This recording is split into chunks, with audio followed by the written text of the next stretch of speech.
The Virginia officer narrowly avoids disaster. A look at the terrifying moment a car loses control. Thank you for joining us tonight at 6:30. I'm Kathlyn Stone. Breaking tonight, we're learning Radford University head men's basketball coach Darris Nichols will soon be back on the job. This after he got a DUI less than 2 weeks ago. We begin this half hour with breaking news out of Lynchburg. We're learning a 3-year-old is dead after being hit by a car. And it hasn't even been 24 hours since that deadly shooting took place right here on the University of Virginia campus. It was a fantastic season for the Hokies, the best season for the women's basketball team at Virginia Tech ever. So it was really a tough loss tonight. What is good football without a really good tailgate? We are following breaking news out of Michigan.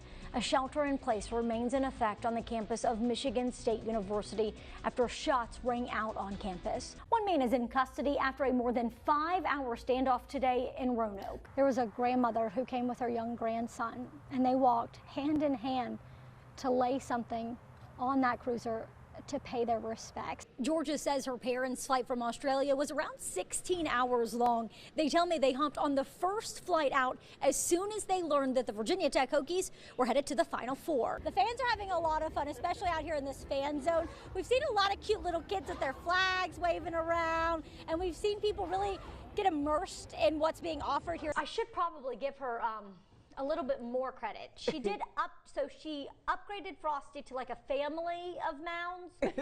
Roanoke-Blacksburg Regional Airport is often a place where families get back together after travel, but today it reunited a pair of ladies thrown together by service and sacrifice. It was just before 11 on the night of October 24th, 1987. There was a Ford Bronco with its lights still on in a creek at the intersection of what is now Sandy Level Road and Goodview Town Road. Some of these cases like this will never go away.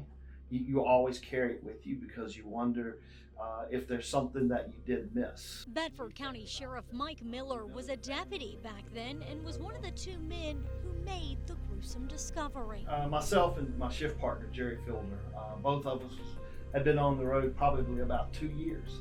And I remember the call being dispatched to us and when to go over to Goodview Town Road and that there was a vehicle over the embankment. So we get there, we do see a vehicle in the creek, and we go down to investigate it. It's where we found the gentleman deceased. That gentleman was 69-year-old Jesse Elmer Nichols Sr., or Jack as many knew him. He'd been shot multiple times less than half a mile from his Goodview home.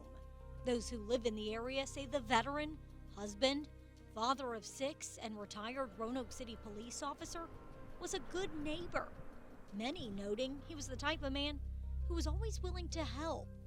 So why would someone kill him? Do you have any type of a motive in this case?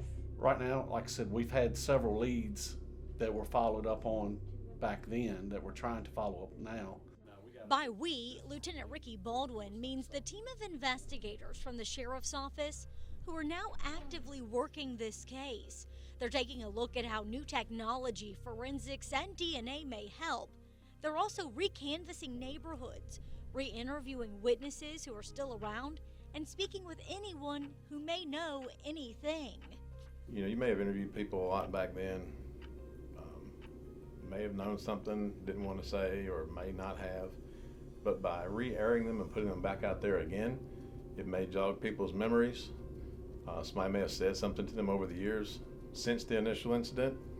It could be that people do know something, wouldn't say anything back then, and maybe possibly getting towards the latter part of their life and don't want to take that with them, and then they may come forward. And that's what we're hoping for. Somebody just knows something. Could be the smallest lead. Most of the cases are not cracked forensically or have DNA or anything. It's usually just somebody calling in a tip that we can follow up on. Smallest tips usually lead to the biggest arrest.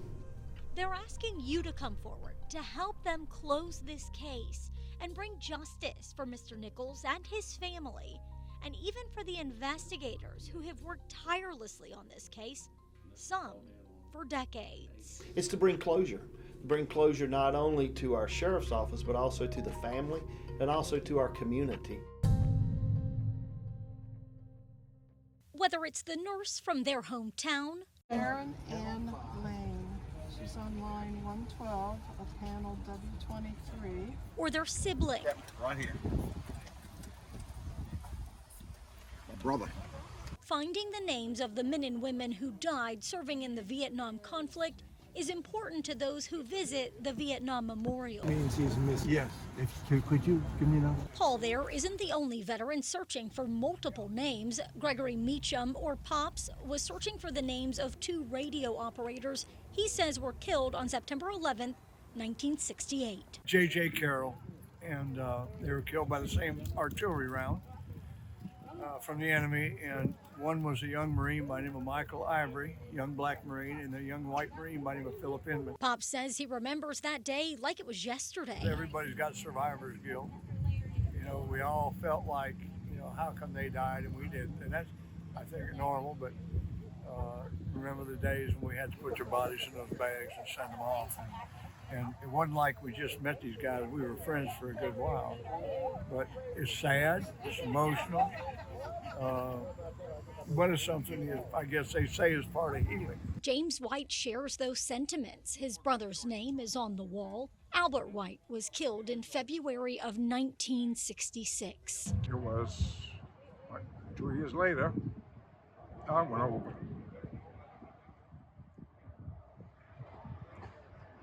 And I was lucky. I came back. And it's just very emotional. Whether it's those who lived it or those who learned about it, She inspired many young women in my hometown to become nurses. I'm one of those. I was a nurse for 41 years. Did not serve in the military, but she was very much an inspiration. their stories are significant, making an impact, realized or not, on future generations. In Washington, Kathlynn Stone, WFXR News. The only word that really comes to my mind is caring. Susan is one of the most caring women I've ever met. Sandra Franklin is talking about Susan Cadis. Love her to death. People love her. Her ability to be able to get somebody to feel comfortable is just amazing. Cadis owns Absolute Perfection, Bra-Tique in Appomattox and Lynchburg. She and her employees work as professional bra fitters for cancer patients, other patients, and regular clients. I guess I would say it's a calling. I've always had, wanted to do it, wanted to help people. She's also the woman who created the Suzanne bra, which was sold worldwide from the 1970s until the early 2000s. The certified mastectomy fitter has been in the business for more than 30 years. It all started after her own battle with breast cancer. It was not the severe kind, but at 19 it was quite devastating.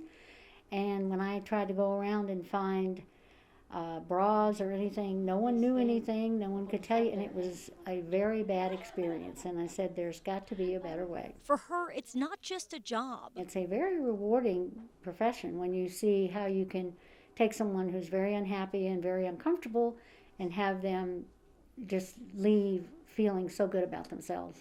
And that's what our goal is. That's what we do. Her work is life-changing for these women. It's a way for them to feel whole again. When a lady comes to us, she has been through either a lumpectomy, mastectomy, maybe a bilateral mastectomy. So therefore, she does not always feel whole because she's missing a very important part to her, of her body.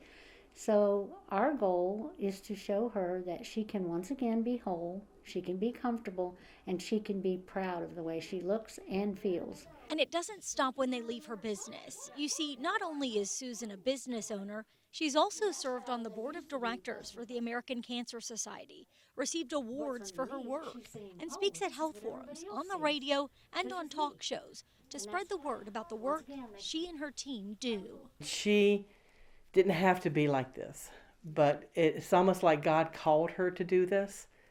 And it comes second nature to her to be that caring person, to be that type of person who takes you under the wing